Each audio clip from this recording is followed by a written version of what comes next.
نحمده ونصلي على رسوله الكريم. أما بعد، فأعوذ بالله من الشيطان الرجيم.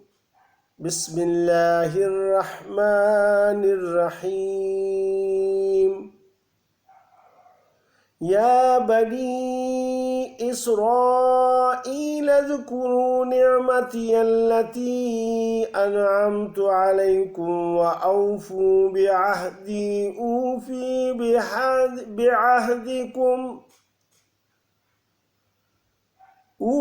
بعهدكم وإياي فارهبون. وآمنوا بما أنزلت مصدقا لما معكم ولا تكونوا أول كافر به ولا تشتروا بآياتي ثمنا قليلا وإياي فاتقون. ولا تلبسوا الحق بالباطل وتكتموا الحق وأنتم تعلمون. وأقيموا الصلاة وآتوا الزكاة واركعوا مع الراكعين. أتأمرون الناس بالبر وتنسون أنفسكم وأنتم تتلون الكتاب أفلا تعقلون. واستعينوا بالصبر والصلاة وإنها لكبيرة إلا على الخاشعين الذين يظنون أنهم ملاقو ربهم وأنهم إليه راجعون. صدق الله العظيم. السلام علیکم میرے بھائیوں اور بہنوں. آج سورہ بقرہ کی آیت نمبر 40 سے لے کر 46 تک کا ترجمہ اور تفسیر سورہ بقرہ کا بیان ہوگا. اللہ پاک مجھے صحیح طرح بیان کرنے کی توفیق عطا فرمائے اور عمل بھی عطا فرمائے اور آپ کو بھی.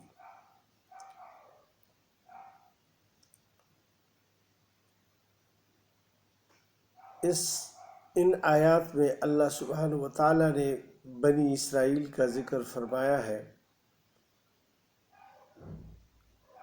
اب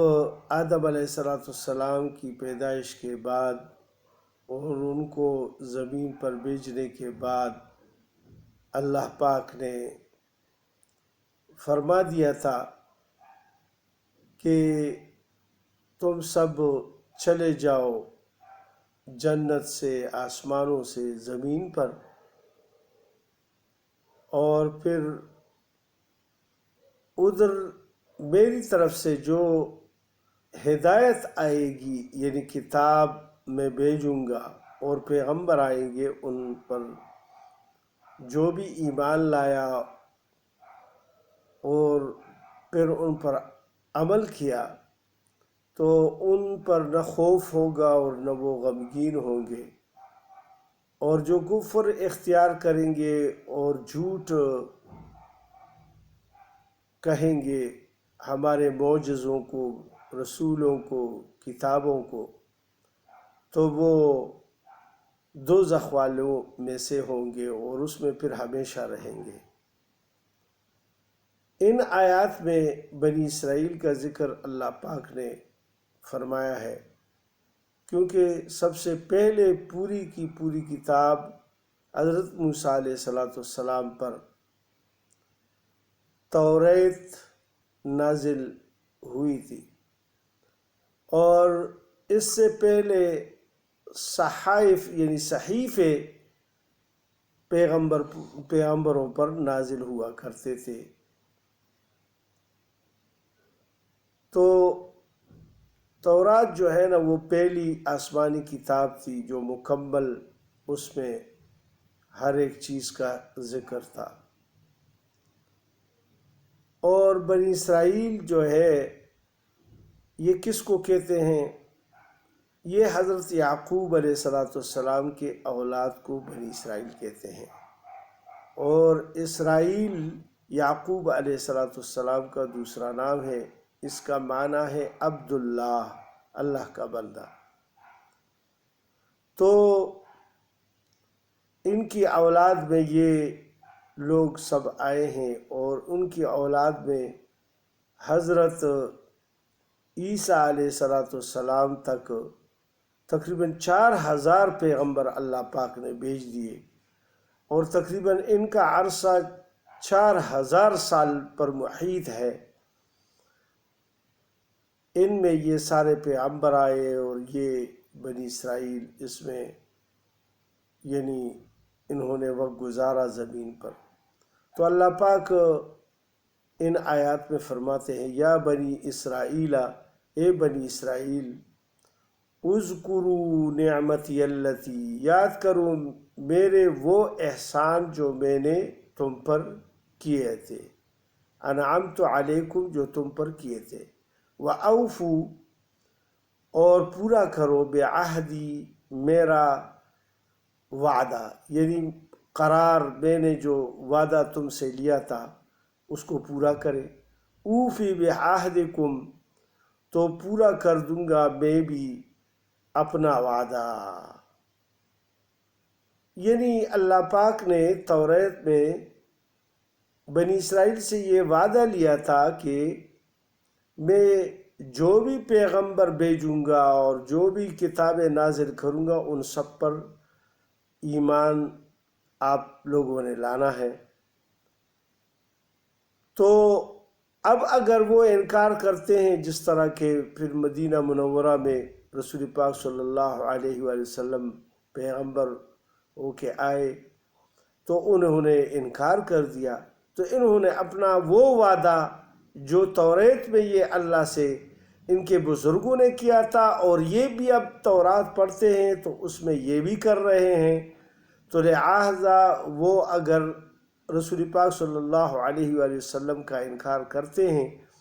تو اس کا یہ مطلب ہے کہ انہوں نے وہ وعدہ توڑ دیا ہے۔ اور پھر اللہ پاک نے فرما دیا، وَإِيَّايَ فَارْهَبُونَ، اور مجھ ہی سے ڈرو۔ یعنی اگر تمہارے دل میں حقیقتاً میرا ڈر موجود ہو کہ یار تم نے پھر مرنے کے بعد میرے سامنے آنا ہے، یہ تھوڑی سی زندگی ہے، اس میں میں نے تمہیں آزاد پھرنے کے لیے چھوڑ دیا ہے اس زمین پر، اور یہ دنیا کا جتنا بھی عرصہ ہے اس میں تم اپنے مرضی کے مالک ہو ایک قسم کے، تو لہٰذا اس میں اگر آپ لوگ سب مجھ سے ڈر کے زندگی گزارو گے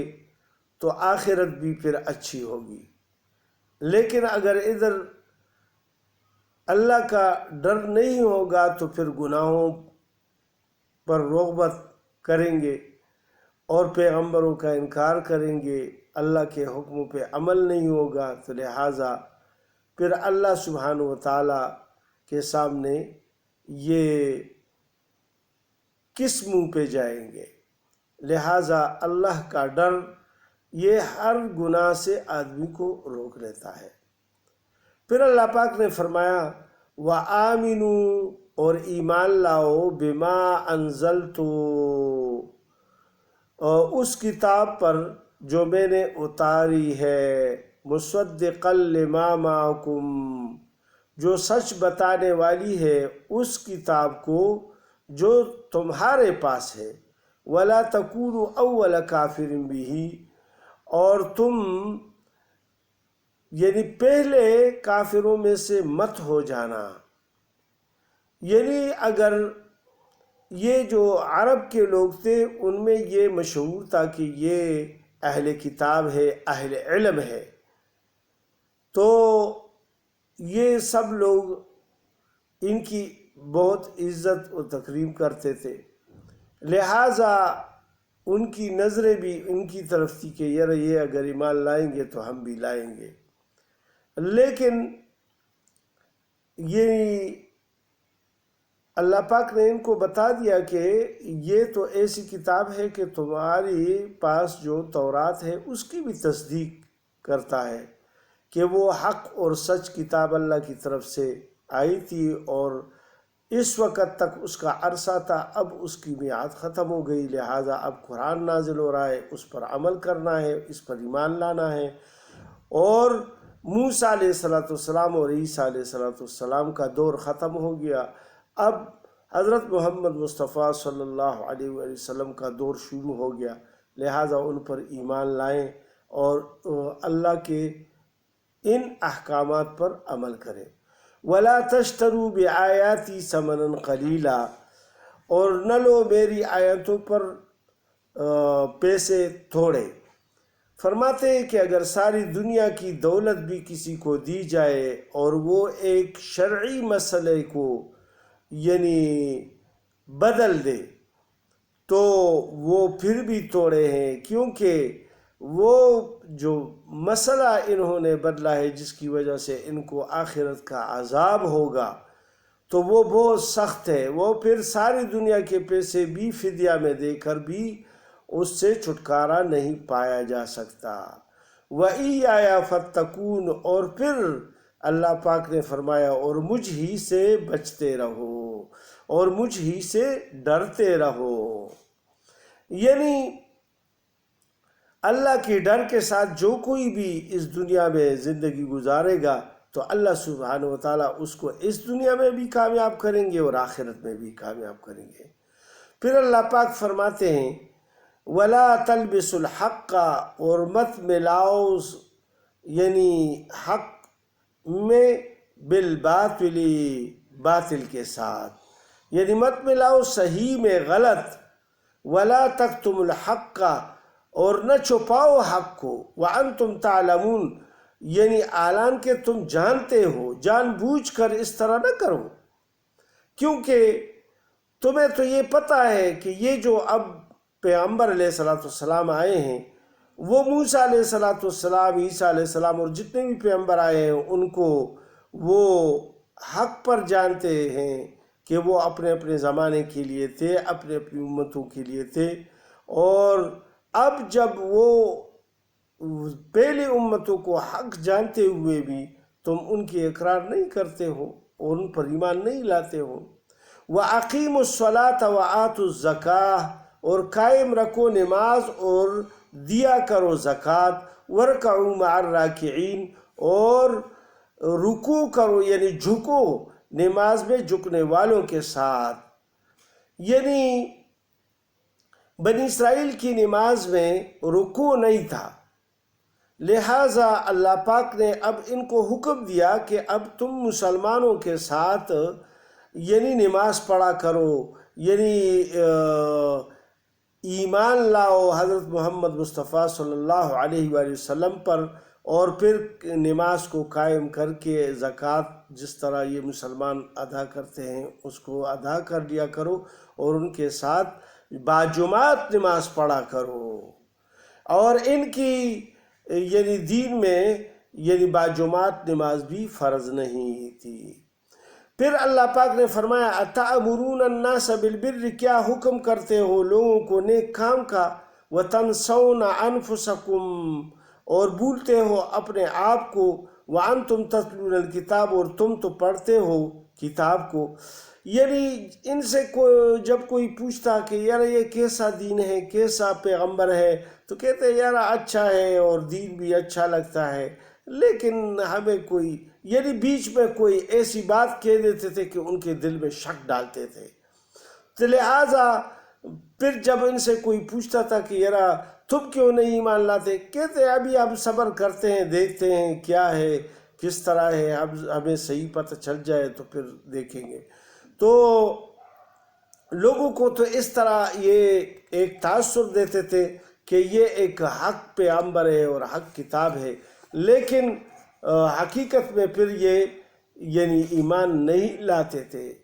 کیونکہ دنیاوی مفادات ان کے تھے کہ یار ہماری یہ جو سرداری ہے اور یہ ہماری ملاحٹ ہے یہ ختم ہو جائے گی۔ افلا تعقلون، پھر کیوں نہیں سوچتے، تم عقل سے کام نہیں لیتے؟ پھر اللہ پاک نے فرمایا وَاسْتَعِینُوا بِالصَّبْرِ وَالصَّلَاةِ، اور مدد چاہو صبر سے اور نماز سے، وَإِنَّهَا لَكَبِيرَةٌ إِلَّا عَلَى الْخَاشِعِينَ، اور البتہ وہ بھاری ہے مگر انہی عاجزوں پر، یعنی جو لوگ اللہ سے ڈرتے ہیں ان پر باری نہیں ہے، کیونکہ وہ سردی اور گرمی کو نہیں دیکھتے، بلکہ اللہ سبحانہ وتعالیٰ نے فرمایا الذین یظنون انہم ملاقو ربہم، جن کو خیال ہے کہ وہ اللہ کے روبرو ہونے والے ہیں، یعنی اللہ کے سامنے کھڑے ہوں گے، اللہ کے ساتھ ملاقات کریں گے، وَأَنَّهُمْ إِلَيْهِ رَاجِعُونَ، اور ان کو یقین ہے کہ ہم نے ان کی طرف لوٹ کر جانا ہے، یعنی مر کر پھر ہم نے اللہ سبحانہ وتعالیٰ کے سامنے کھڑے ہوں گے قیامت کے دن، اور پھر ان کو حساب کتاب دینا ہوگا۔ لہٰذا اس بات سے ڈرو کہ یار ہم نے حساب کتاب دینا ہے، اور پھر ادھر اور سچ اور جھوٹ کا سب یعنی کھل جائے گا، لہٰذا ادھر ہی جو ہے نا تم صحیح اعمال کرو اور اللہ کے رسول پر ایمان لاؤ، قرآن پاک کو تسلیم کر لو کہ یہ اللہ کی کتاب ہے، تو انشاءاللہ دنیا اور آخرت کامیاب ہو جائے گی، اور اگر اس طرح نہیں کرو گے تو پھر ذلیل و رسوا ادھر بھی ہوں گے اور آخرت میں بھی ہوں گے۔ تو اللہ سبحانہ وتعالی نے اس میں یہ بھی فرمایا کہ جب بھی کوئی تم پر مصیبت وغیرہ آ جائے یا کوئی سختی آ جائے یا کسی قسم کی بھی مصیبت آ جائے تو اللہ سے استعانت یعنی مدد چاہو صبر کے ساتھ۔ ایک مصیبت آ گئی اس پہ صبر کرو کہ یہ اللہ کی طرف سے ہے، والصلاۃ، اور پھر نماز کی طرف متوجہ ہو جائے کہ یعنی اللہ سے پھر دعائیں کرتے رہو، نفل نمازیں پڑھ پڑھ کر اللہ سے دعائیں مانگتے رہو، اللہ پاک وہ صورت ہٹا دیں گے، مصیبت ہٹا دیں گے، اور وہ سختیاں جو لائی ہوئی ہے وہ ہٹا دیں گے۔ وَإِنَّهَا لَكَبِيرَةٌ إِلَّا عَلَى الْخَاشِعِينَ میں پھر اللہ پاک نے یہ فرمایا کہ یہ بھاری کام ہے، یعنی جس طرح کہ سخت گرمی میں یا سخت سردی میں یعنی وضو بنانا اور مسجدوں کو چلنا اور پھر نماز پڑھنا یا راتوں کو اٹھ اٹھ کر نمازیں پڑھنا، یہ بہت سخت کام ہے، بھاری کام ہے، یا کام کاج کو چھوڑ کر نماز کے لیے جانا، یہ نفس پر بہت شاق گزرتا ہے، سخت گزرتا ہے، نفس نہیں مانتا کہ یار کام کو چھوڑ کر تم نماز کے لیے چلے جاؤ، یار یہ کام پورا کر لو تو پھر نماز پڑھ لو، یہی شیطان کا دھوکہ دینا ہوتا ہے۔ تو یعنی اسی طرح یعنی اللہ سبحانہ وتعالیٰ نے فرمایا کہ یہ